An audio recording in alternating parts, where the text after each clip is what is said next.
Hanukkah is a minor holiday in the Jewish year.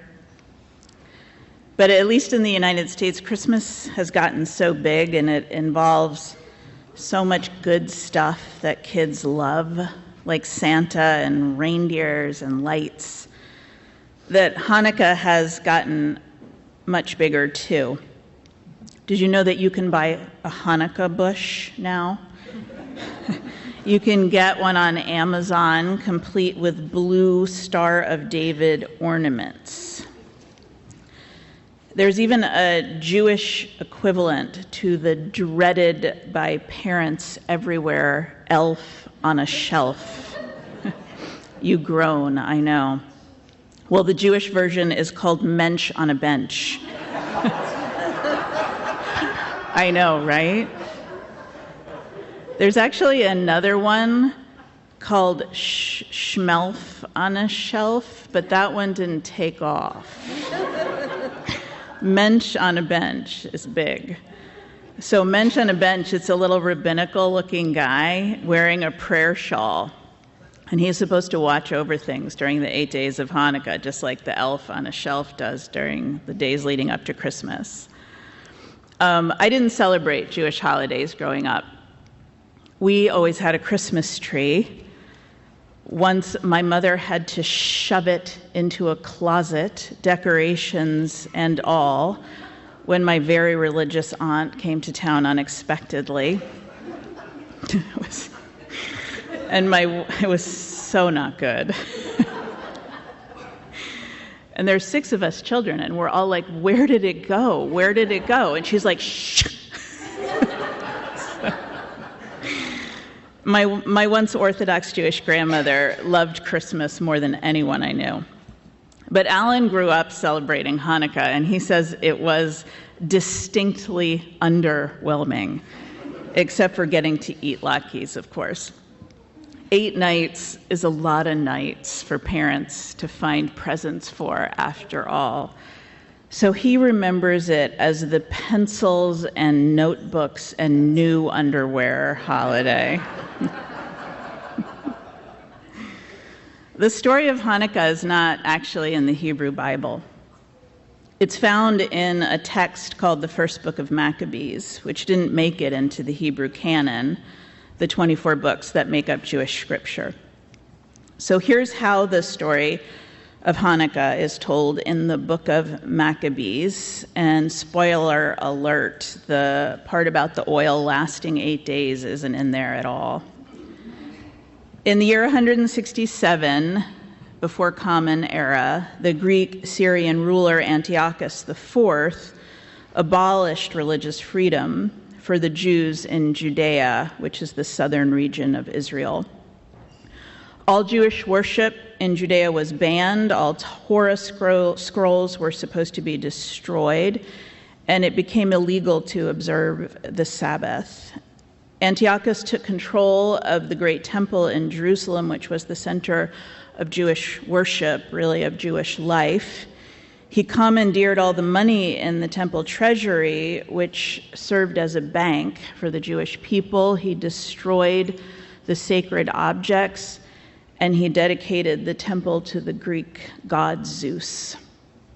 Judaism was officially outlawed, and the penalty for practicing it was death. Antiochus' soldiers went from town to town enforcing the new laws and killing anyone who refused to publicly renounce Judaism. It was a terrifying time, and understandably, most people complied with the public renunciation in exchange for their lives. Of course, what they did in private was to continue to resist and to practice Judaism in secret. However, in a small village called Moda'in outside of Jerusalem, a man named Mattathias fled into the hills before the soldiers arrived in town. He went with his 5 sons and their families, and soon others joined them, and they became this small band of outlaws living up in the hills above Jerusalem and launching surprise attacks on the Syrian Greek soldiers. When Mattathias died, his son Judah took over, and Judah's ferocity as a warrior earned him the nickname Maccabee, which means hammer, and that's how the soldiers came to be known as the Maccabees. They weren't trained as fighters. They were shepherds and farmers and craftspeople, and they were vastly outnumbered, but they knew the mountains and they were desperate. So against all odds, they prevailed. They won back control of Judea and they retook Jerusalem. And when they arrived at the desecrated temple, the story goes that the fighters turned back into craftspeople and carpenters and cleaned and repaired the temple and rededicated it in a celebration lasting 8 days, thus the number 8. Now, the second part of the story, the part most of us know, was actually written hundreds of years later in a text of the Talmud. The Talmud is this vast compilation of stories, debates about Jewish law, and commentary compiled over centuries by rabbis. And the Hanukkah story told in the Talmud is that when the Maccabees got ready to relight the lamp in the temple to rekindle the eternal flame, which was supposed to be kept burning at all times, they could only find one tiny jar of oil, so they lit the lamp with the oil that they had, and miraculously the lamp kept burning for 8 days, enough time to make new oil. Now, over the centuries that followed, rabbis have emphasized the oil story over the guerrilla warfare story. And they did it very deliberately. And I think they did this for several reasons. First, they wanted to shift the focus from human power and agency to the power and agency of God. And second, they wanted to discourage people from further violent rebellion. The Talmud was compiled after the destruction of the Second Temple in 70 Common Era, when the Jews were once again subject to occupation, this time by the Romans, and there had been several really deadly revolts, and most likely the rabbis were trying to prevent more.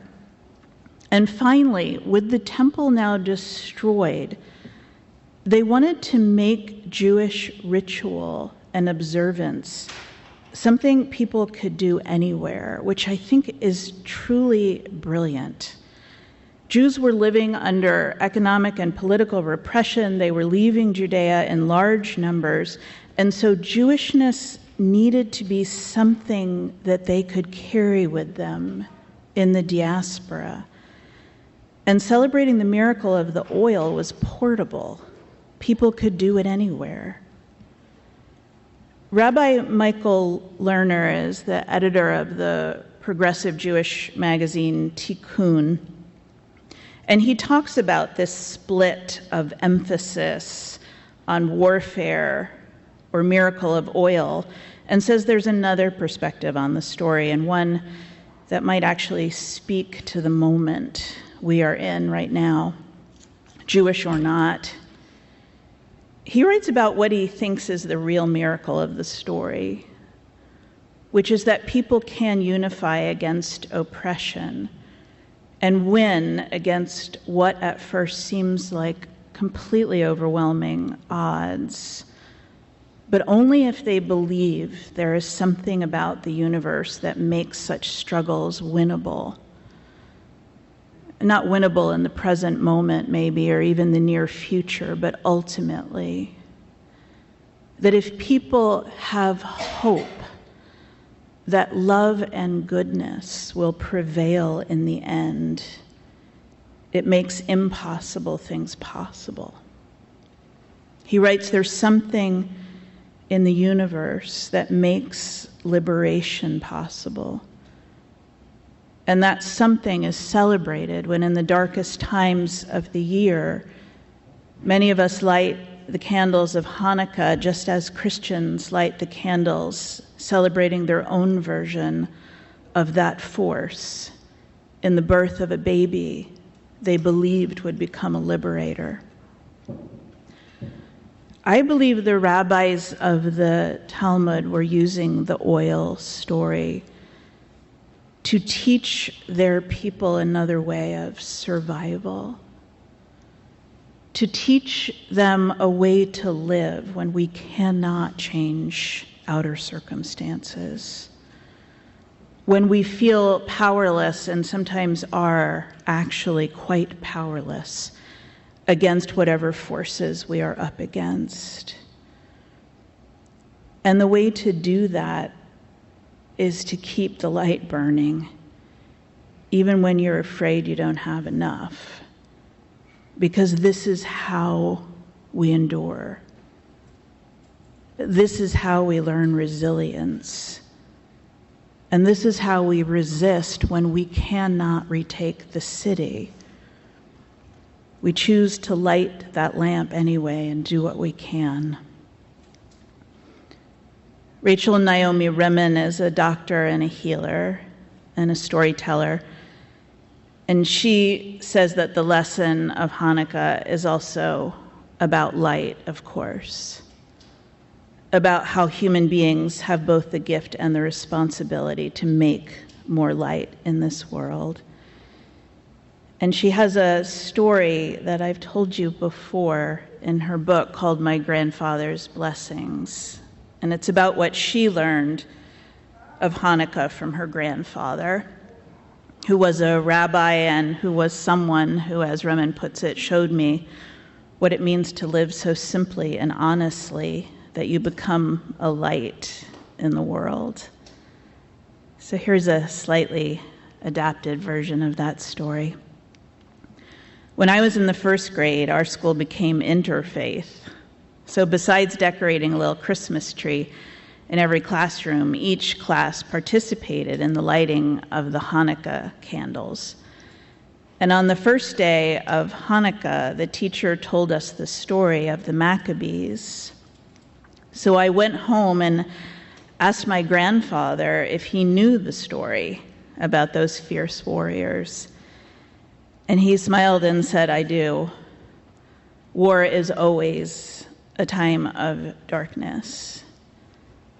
The Hanukkah story is one of many stories about darkness and light that people tell each other at this time of year. And when I asked him why there were so many different stories, he said winter is a time of darkness also. So in the dark, people tell each other stories about the light to strengthen their hope. The story of the Maccabees is very old, but it's not the oldest story about darkness and light. So taking me into his study, he showed me a large silver menorah that had once belonged to his father in Russia, and he put a single candle into the menorah and handed me a second candle. "Tonight is the first night," he said, "so we light one candle." And he took up his Bible and opened it to the very first page. "One of the oldest stories about darkness and light," he said. "In the beginning, darkness was over the waters, and the Spirit of God moved in the darkness like a great wind. And God said, 'Let there be light.' This is how the world begins for our people, Rachel. Now," he said, "I'm going to turn off all the lights in the room, and there'll be darkness like there was in the beginning, and we will see what it is like to receive the gift of light." At that time, I was very afraid of the dark. My grandfather said, "I'll be right here with you." And so we sat in the deep dark. And after a minute or so, my grandfather struck a match and lit the candle I was holding, and pointing to the single candle in the menorah, told me to light it with mine. And then he took mine and placed it in the menorah too, the shamash, the helper candle. And I looked at the two candles burning and felt a little bit less afraid of the dark. "Tomorrow we'll light another one," he said. The next afternoon at sunset, we sat together in the dark again. Then we lit the candles and watched them burning. And we did this every day for a week, until on that final day, the room was filled with light, and it was so beautiful that my heart just ached. It is beautiful. But God's menorah is even more beautiful, my grandfather told me, because it's made of people. There's a place in everyone that carries the light. So when the story says, "Let there be light," that's a message to us about how we choose to live. But as you have learned, just one candle doesn't do so much. That's why it's possible for us to kindle and strengthen the light in each other. Kindling and strengthening the light in each other is the only way that light will shine in this world. Rabbi Rosen says the same thing. It is not by might or cruelty, but by a love that burns relentlessly, that this broken world will be redeemed. I'm pretty sure that the redemption of this broken world doesn't happen all at once. And most often it doesn't happen in large acts or sweeping dramatic changes, though sometimes it does, and those are wildly beautiful when they come. But more often redemption happens daily, hourly, in the accumulation of small acts of love and kindness. Small decisions to be a little more generous. Small braveries when we choose to resist what dehumanizes and diminishes people. The redemption of the world happens through the courage and compassion of ordinary people. That's the good news and the hard news.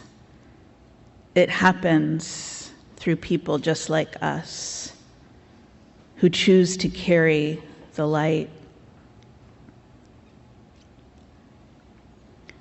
So we light a candle, we take a breath, and we reconnect with the flow of life so much larger than our own small beating hearts, because we are part of that larger life, which calls us back and lifts us up and sustains us. So light the lamp, even if your oil is going to run out. Light the lamp, because together we do what we can.